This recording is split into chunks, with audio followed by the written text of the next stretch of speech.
Chapter 17, Fatty Acid Metabolism. Now what we're going to be looking at here is the oxidation of long-chain fatty acids, okay? Taking these long chains of, basically hydrocarbons. Carbons, numbering anywhere from, a dozen to maybe a couple of dozen. Even number, odd number, doesn't matter.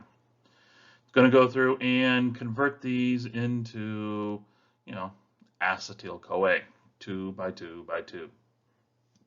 Turns out that, this is readily an energy source that's readily available in our diets. Think about how much fats you intake, not just fats like, oils, butter, dairy products, but I'm also talking about, the phospholipids in the meat that you eat and things like that, and the vegetables. Going through and oxidizing these long-chain fatty acids, this gives about 80% of the energy that's going to be used in the liver and in the mammalian cardiac cells, okay? Think about it. In the heart, you're really not going to have glycogen there. So, blood sugar is great, but, can't always get in as much sugar as needed, and, well, there's always going to be fats floating around.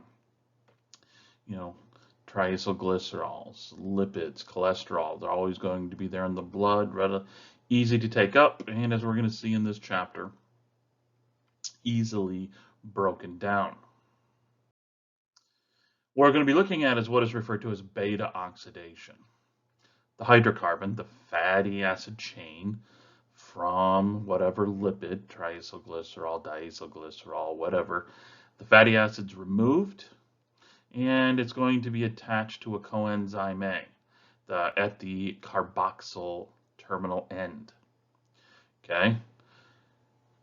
The numbering is going to be from the end with the coenzyme A, and they're going to go distal. So the first carbon attached to it is C1. The next one's C2, C3. So beta oxidation is literally cutting prior to C3, the third carbon, between that bond between the third carbon and the second carbon. So when we look at section 1 here, digestion, mobilization, and the transport of fats. All right, so let's talk about how those fats get around our body. Think about all the different ways you obtain fatty acids at, not only at the organismal level, but at the cellular level. A lot of what these fats are going to be what you eat in your diet, like I just said a few minutes ago. It's not just the actual fats, the oils, such as olive oil and butter and, the fats in dairy things like cheeses and whatnot. But it's also going to be in the phospholipids, the membranes of the plants, the animal tissues. You also have quite a bit of it that's stored in your body. Adipose cells store quite a bit of this. There's also going to be certain organs are going to synthesize, cholesterol, LDL and HDLs that are floating in your blood. Those are fatty acid derived. Those are going to be sources amongst themselves, and they're going to aid in the transport of other ones. Then there's also what is referred to as autophagy. As cells get, their organelles age out. Okay, turns out there's a shelf life on all the organelles. Mitochondria just basically, accumulate so much damage or just burn out. So, cell's going to turn it over. All those membranes are phospholipids, fatty acids, all the sugars and the amino acids that are going to be inside it are going to be recycled. So we're going to trace what happens in your diet, okay, the dietary. So you eat some stuff. Goes in your stomach, digestive enzymes, the pH breaks everything down into this nice little slurry soup. And it's going to pass through the jejunum, duodenum, all of this into the small intestine. But right there, as it's showing, there's the gallbladder. Turns out the liver makes what's called bile salts. These are going to be like cholesterol derivatives.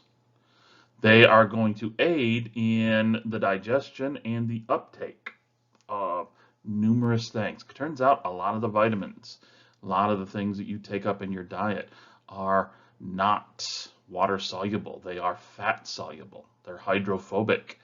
So you can't absorb them in water. They have to be in a fat globule of sorts.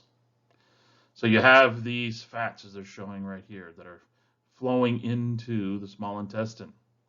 So these these bile salts made by the liver, stored in the gallbladder, and as the food's moving out of your stomach into your small intestine, it's mixing with these bile salts that the gallbladder is putting in there. They're going to aid in getting these fats from your diet into suspension.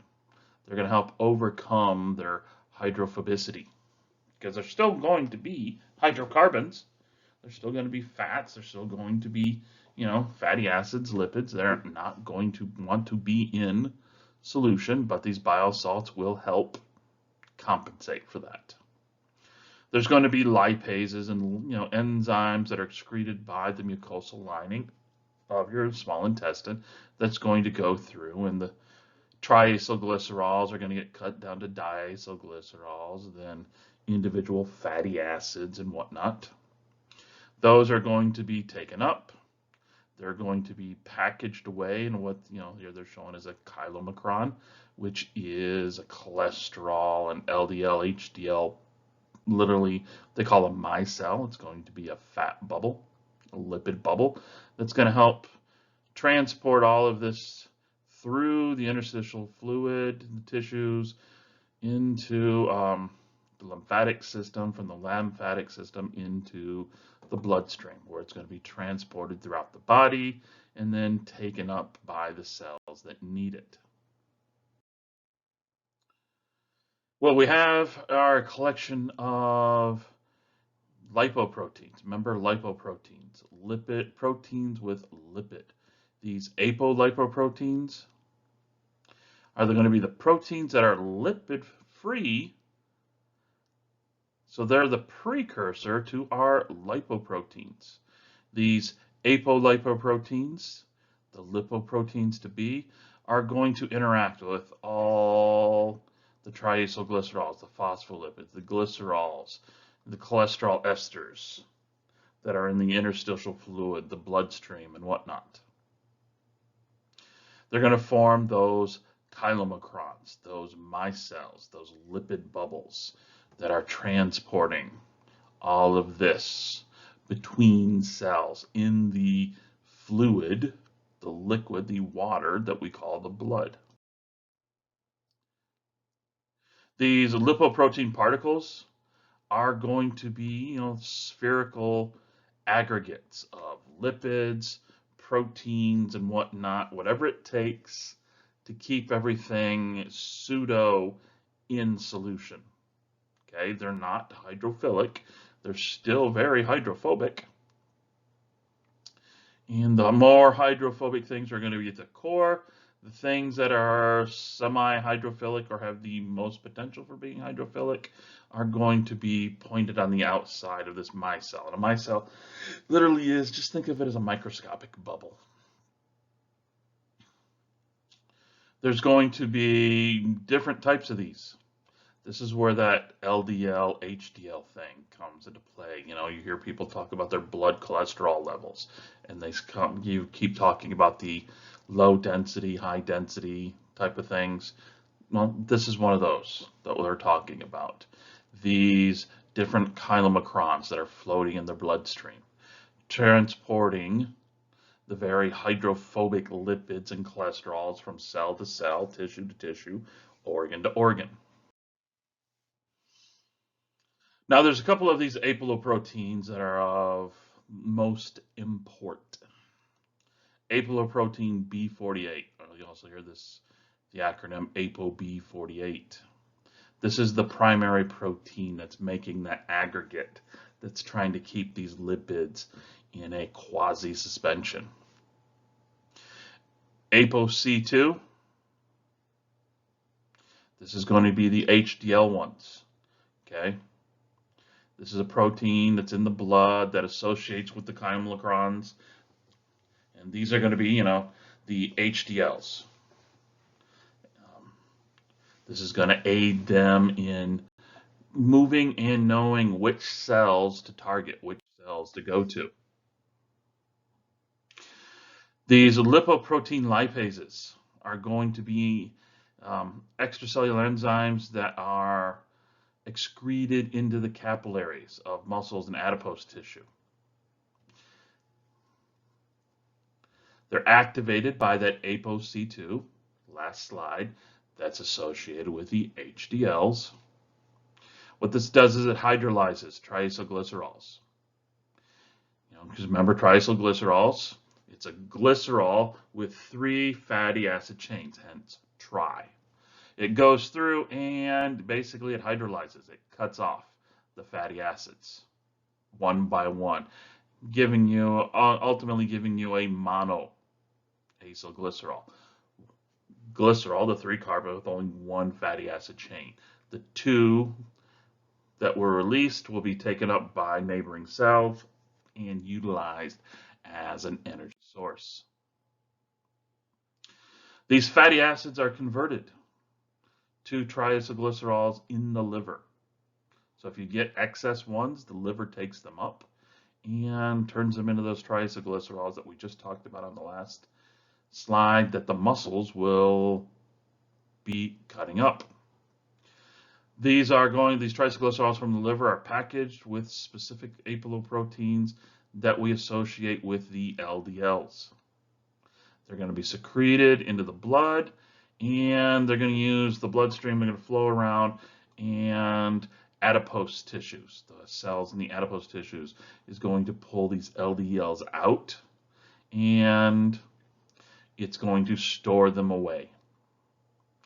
It's going to store them away in adipose sites. Okay, this is basically the adipose tissue. This is the fat. Now, yes, I know some people are going to ask if there are different types of fat. Which cells are we talking about here? The adipose cells. Don't know, don't care. Okay. Technically, when it comes right down to it, they all follow roughly the same pattern with this, triacylglycerols packaged and released by the liver, taken up by the adipose tissues, and individual adipose sites in the adipose tissue will store this away. And then people talk about brown fat, white fat, and it's just how they store it and for, what other cell types and what other,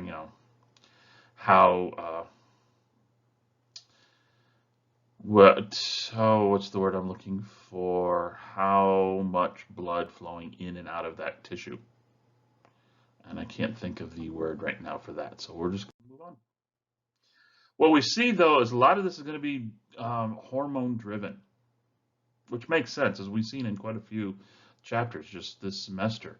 A lot of the cellular metabolic pathways are driven, which ways are going to go. You have 2 opposing ways. Remember the glycolysis, the gluconeogenesis, and here we're going to see the the storage or the breakdown oxidation of fatty acids. Which way you're going to go? It's going to be driven by hormones, which makes sense. Certain cells, certain tissues at distinct locations, base of the brain, on the kidneys, at the liver, are going to control tissues throughout the body using hormones. So what we're going to see is these lipid droplets are going to be stored in adipose sites, steroid synthesizing cells. They're going to take core triacylglycerols and some sterile esters, and they're going to surround these by phospholipids, and this is how it's going to be stored in the cell. You're also going to see that there's a family of proteins known as the paralipins. They're going to coat the surface of these lipid droplets to restrict access so that, it's not readily available for all these other, metabolic pathways to come in and access and pull them out, or for, excretion by the cell unless it's absolutely needed. So when you look at what's happening here, you see that Glucagon. Remember, glucagon is going to tell cells to break down the glycogen. We need sugar because fight or flight's kicking in. Well, not only is it telling to dump sugar into the bloodstream, but it's also saying dump fatty acids into the bloodstream. Glucagon hits its receptor, activates protein, adenylyl cyclase, this enzyme. It's via a G protein. That's what that G there is. So adenylyl cyclase gets activated. Takes a bunch of ATP, turns it into cyclic AMP, which kicks off a signal pathway, ultimately activating pKa. pKa, protein kinase A, goes and phosphorylates hormone-sensitive lipase. Here it's acronym HSL. HSL will go to one of those lipid things, which I can't remember what they're called right now, but I should. So we see that they go and they start phosphorylating those, paralipin proteins on the surface that's protecting all these triacylglycerols. They're only showing one here, but you got to remember this is going to be numerous ones here. These proteins will begin to dissociate. At the same time, the HSL is being activated. pKa is also going through and activating CGI58. CGI58, which is also going to sit there and go and start disassociating the paralipins, allowing access to the triacylglycerols. CGI58 is then going to go and activate the ATGL protein, which is going to go and start cutting triacylglycerols, releasing individual fatty acids. Triacylglycerol becomes diacylglycerol, which becomes monoacylglycerol within this lipid droplet. Boom, boom, boom. The glycerol, 3-carbon thing, can be used by the cell. The individual fatty acids will be transported out, carried in one of those micelles, chylomicrons, and then it's going to be transported through the bloodstream until it hits one of the target cells, which is going to have a fatty acid protein fatty acid transporter in its cytoplasmic membrane that's going to pull it in, and then you're going to get beta oxidation of this fatty acid, 2 by 2 by 2, creating acetyl-CoA, which is going to enter into the citric acid cycle. ATP will be made, CO2 will be released, and everybody's happy. And then last slide, I misspoke when I said the chylomicron is going to form, one of the micelles. No, actually what it is a protein known as albumin. Okay. Albumin is going to act as a blood chaperone, or a chaperone protein in the blood. It's going to bind to interact with fatty acids, and it's going to transport them throughout the bloodstream. As you can see here, individual fatty acids are intercalated within the overall serum albumin. So this is one giant protein, and you see all the little corkscrews here. So this is a lot of alpha helices forming different domains. The different domains interact with the different fatty acid, holding it in place, and this whole thing is hydrophilic, and it's protecting at its core, within these domains, hydrophobic fatty acids. Turns out about half the total protein in your blood is this albumin. Okay, so that means this is how much fatty acid is being transported around. Remember the first slide? 40% of your energy comes from beta oxidation of fatty acids. 80% of the energy in cardiac and liver, fatty acids.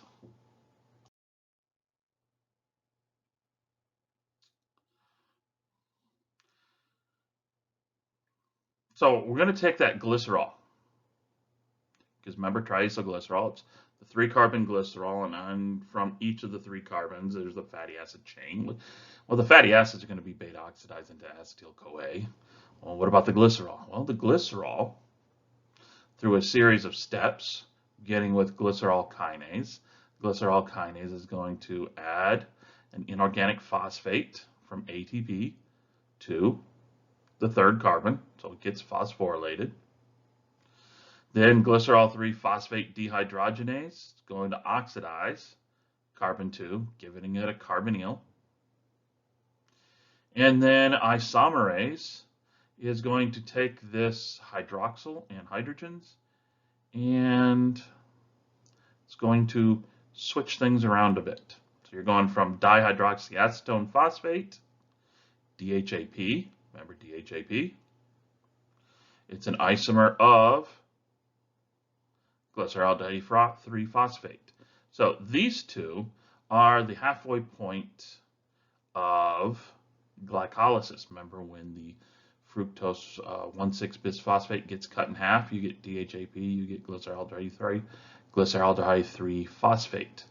So DHAP, isomerase into G3P, which goes immediately into the second half of glycolysis.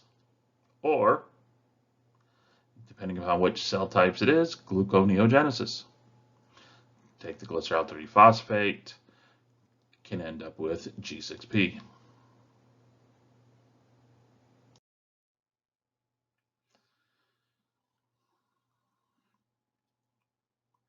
Turns out, you've got to remember, when it comes to membranes, biological membranes, hydrophobic things can pass through relatively easily.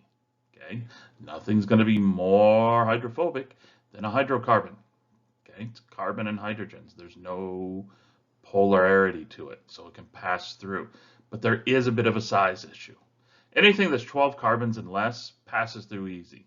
Anything larger, it's going to need some form of a transport. Well, the transport of choice here is what is known as a Carnitine Shuttle. The Carnitine Shuttle is going to be responsible for moving anything 14 carbons and larger. Okay. Turns out that that fatty acid has to be attached to a CoA first in the cytoplasm. Once it's attached to CoA, and it's a fatty acyl, whatever that fatty acid is, CoA, then it can interact with this carnitine shuttle, this carnitine transport. So you have to have a fatty acyl CoA synthetase. Okay. All right, it's got to take a fatty acid that's a free fatty acid in the cytoplasm, and it's going to attach it to coenzyme A. This is an energy-dependent step, so you need to have ATP.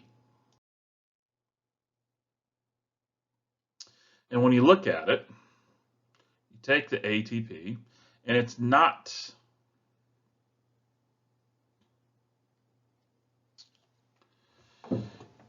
removing the gamma or the terminal, it's removing the beta and the gamma.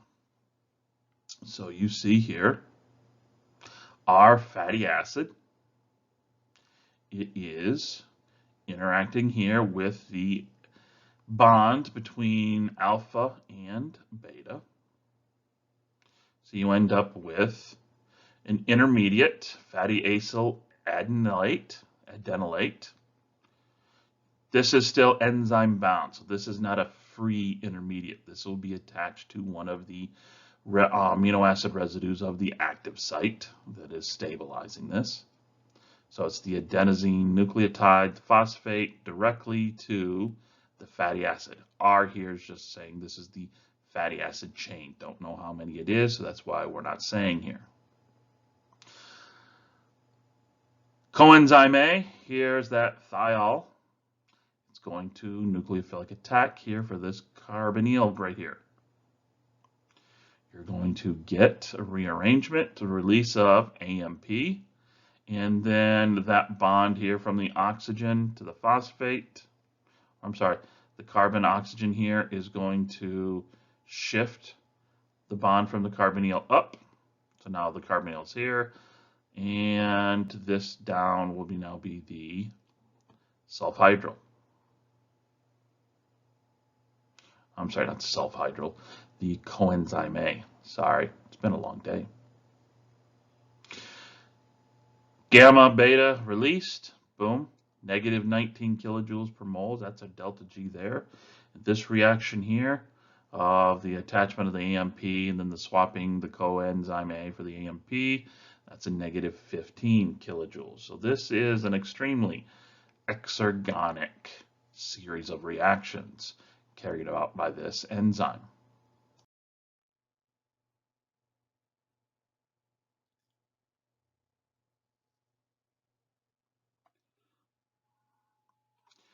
So you see there's 3 steps. First 2 steps form that fatty acyl-CoA derivative.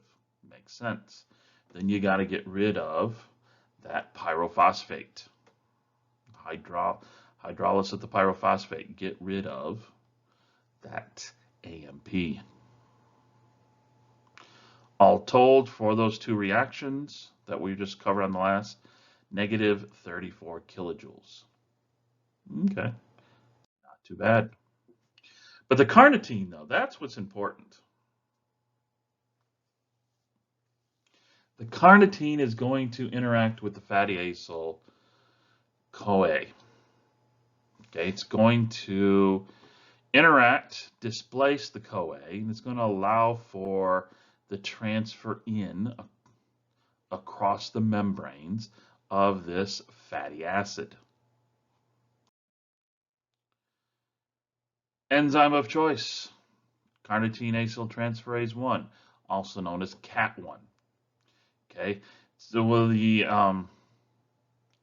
reaction that it is catalyzing is known as transesterification. Wow, transesterification. So you can get a transient fatty acyl CoA now becomes a carnitine derivative known as fatty acyl carnitine. So when you look here, in the cytosol, you have the CoA version of your fatty acid. Okay, we just talked about that. You're going to swap out using the carnitine acyltransferase. You're going to swap out the CoA for carnitine. This is going to be happening here at the membrane. And then you have our transporter, our acyl carnitine transporter. The fatty acid carnitines going in and just the carnitines coming out. So it is an antiporter. Once inside, the fatty acyl carnitine will then swap coenzyme A. And as we're going to see, the coenzyme A fatty acid, fatty acyl CoA, this is what's needed for the beta oxidation. The carnitine version is just to get it across the membranes.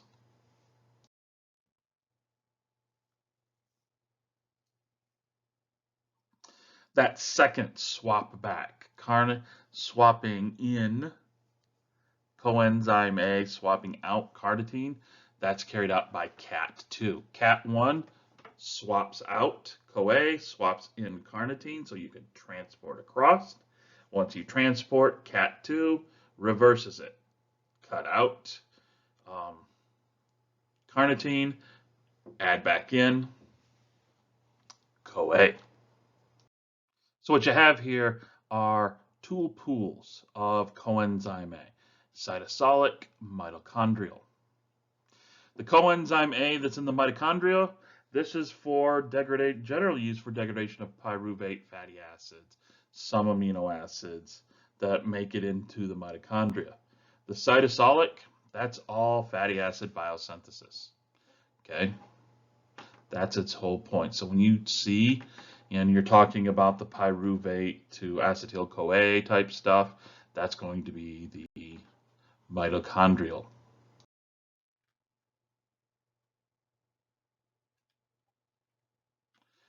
That's what I just talked about. That shuttle, that carnitine shuttle, that's a good control point.